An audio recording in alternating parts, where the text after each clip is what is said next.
So let's see how we get to these three pairs of angle action variables. At first, let's write the Hamiltonian with the Keplerian potential. We have that the Hamiltonian is, again, the kinetic energy, p squared over 2, plus the potential. Now let's use the generating function and writing the momentum in terms of the gradient of the generating function. So that the Hamiltonian then is, and since the gravitational potential is spherically symmetric, let's write this in spherical coordinates. In spherical coordinates, the gradient is, so we can write the generating function in terms of a radial function, a polar function, and an azimuthal function.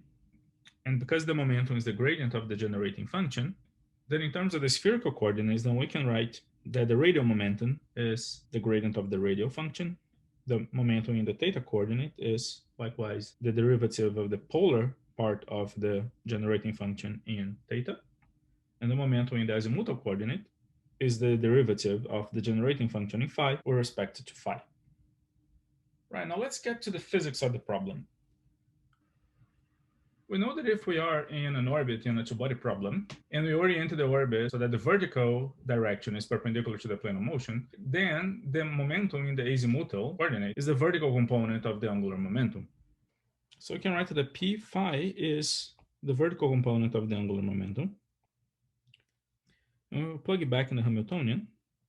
Let's give subscripts r and subscripts theta and phi to the generating function, since we broke it down in three functions in separation of variables. And substitute then the azimuthal part of this gradient by the vertical component of the angular momentum. And we need to find now what p theta is, which will be the derivative of the polar function of the generating function with respect to theta. This would be to substitute the middle function in here. We see if we have an inclined orbit, the polar part of the velocity has something to do with the angular momentum. For this orbit here, which is inclined with respect to the plane of reference, the angular momentum will be pointing in this direction. If we make the orbit inclined 90 degrees, the angular momentum would be pointing on the plane of reference. That means that for a completely polar orbit, the polar momentum would be completely the angular momentum of the system. For inclined orbits, then we have that plus something else. So let's go back. So if you have a polar orbit, the angular momentum is oriented in such a way that the theta component of this orbit is completely the angular momentum. So we can write p theta would be the square of the angular momentum plus something else, plus a function f that we don't know yet. We can plug this back in the Hamiltonian and then find that to be L squared over R squared plus F over R squared. We can actually choose this function F here so that it cancels with the phi component of the momentum. And that will be the case if F is equal to minus Lz squared over sine squared theta. So therefore, the polar component of the momentum is equal to L squared minus Lz squared over sine squared theta.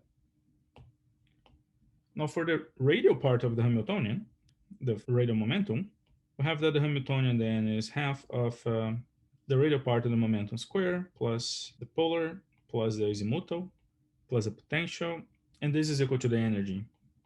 Substituting now the polar and the azimuthal components, and what you have left, because these two parts cancel each other, you have only the angular momentum left. So this becomes half of pr squared plus square root of the angular momentum over r squared plus the potential is equal to the energy.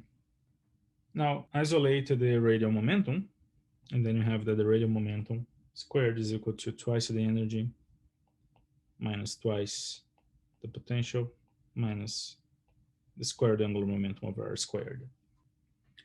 We found them what the three momenta are. This radial here is the derivative of the generating function in radius. We have also the polar momentum and the azimuthal momentum. Now we can use these expressions to integrate the generating function. Integrating by parts, this is ds divided into phi plus the integral of the derivative of s with respect to theta in theta, and lastly the radial function. So this leads us to three integrals, and we can substitute what the derivatives of the partial functions are. based on what we derived in terms of the momenta. The azimuthal part is simply the vertical component of the angular momentum. For theta is the square root of L square minus LZ square over sine square theta. And the radial part is the square root of this expression. Remember that to obtain the actions, we needed to integrate this in paths so that the action only changes in one coordinate at a time. So let's choose the path then where it only changes in phi. So we get rid of the two last integrals and have only the first one, which is the simplest one to integrate. If you do only the change in phi, keep theta and r fixed. This is the simplest one to integrate. You have that j of phi is delta s over 2 pi is equal to the derivative of s with respect to theta, d theta. And ds d theta is equal to the vertical component of the angular momentum. And you have a closed integral in phi, so that will give you 2 pi, which cancels then this 2 pi. And therefore, what you have is simply Lz. We found then what the first action is. The azimuthal action is the vertical component of the angular momentum. Now let's change theta, keeping phi and r fixed.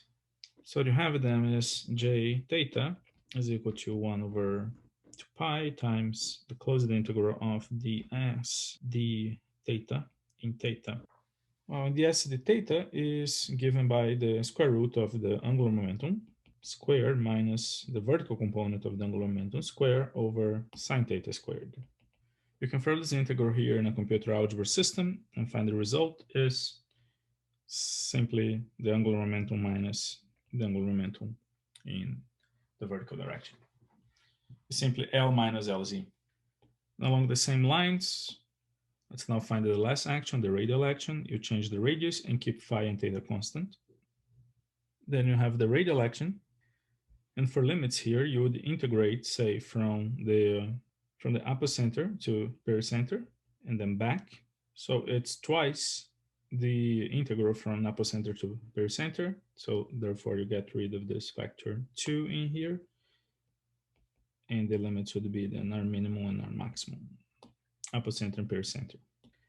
To continue then, we have to substitute the gravitational potential here, big phi, by the Keplerian potential.